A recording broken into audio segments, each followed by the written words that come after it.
Assalamualaikum warahmatullahi wabarakatuh. Halo semuanya, dalam video ini saya akan menyampaikan ringkasan dari artikel berjudul Konsep Zina dalam Fikih Jinayah. Artikel ini adalah tugas dari kelompok 2 dengan judul artikel dalam judul artikel itu Konsep Zina dalam Fikih Jinayah Islam di Era Modern.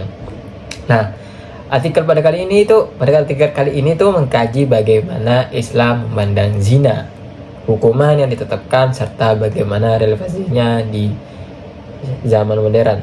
Oh ya, sebelumnya mohon maaf kalau suaranya rasanya agak berbeda karena lagi agak flu. Baik, langsung saja ke pembahasannya. Apa itu zina menurut Islam? Nah, zina adalah hubungan seksual di luar pernikahan yang sah, dan ini termasuk dosa besar dalam Islam. Dalam Quran surat Al-Isra ayat 32 Allah berfirman, "Janganlah kamu mendekati zina, sesungguhnya zina itu adalah perbuatan keji dan jalan yang buruk." Nah, hadis Nabi juga memperkuat bahwa zina adalah tindakan yang sangat bertentangan dengan iman, bahkan membawa dampak negatif baik secara pribadi maupun sosial. Lalu, jenis-jenis dalam dan hukuman zina dalam fikih jinayah itu ada 2. Yang pertama, zina musan, yaitu dilakukan oleh orang yang sudah menikah, dan untuk hukumannya yaitu hukumannya rajam sampai mati. Dan yang kedua itu ada zina wairu musan, dilakukan oleh yang belum menikah, dan hukumannya yaitu 100 kali cambukan dan pengasingan selama 1 tahun. Wow, itu berat sekali hukumannya ya. Dan pembahasan yang terakhir itu ada tentang perbandingan dengan hukum positif yang ada di Indonesia. Dalam KUHP lama, zina hanya dikenakan hukuman bila dilakukan oleh orang yang sudah menikah. Namun dalam KUHP baru 2023, zina juga dikenakan sanksi untuk mereka yang belum menikah dengan ancaman hukuman penjara atau denda.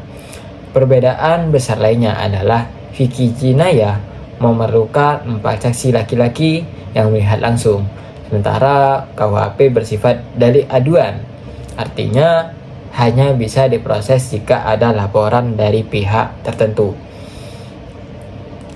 Kalau konsep zina di era modern, di zaman sekarang, globalisasi dan teknologi membuat batasan moral semakin longgar.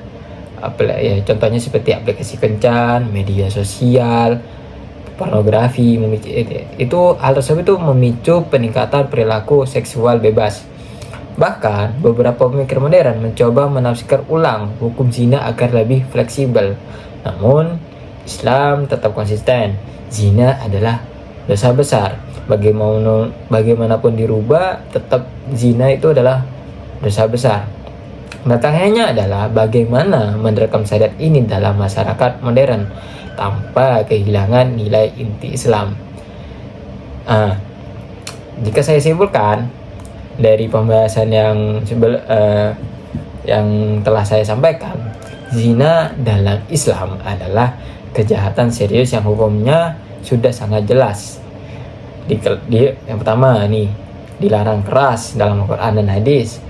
Kedua, dikenakan hukuman fisik sebagai efek jera. Dan ketiga, fikih jinayah bersifat tegas demi menjaga moral masyarakat. Di era modern, meski gaya hidup dan pandangan masyarakat berubah, nilai-nilai Islam tentang kesucian dan kehormatan diri tetap relevan. Perlu pendekatan baru yang adaptif seperti edukasi berbasis agama, penguatan keluarga, dan regulasi sosial untuk menjaga moral generasi saat ini. Oke, terima kasih sudah menyimak video saya. Semoga video ini bisa menjadi wawasan baru tentang bagaimana Islam memandang zina dari perspektif hukum fikih jinayah. Kurang lebihnya mohon maaf. Wassalamualaikum warahmatullahi wabarakatuh.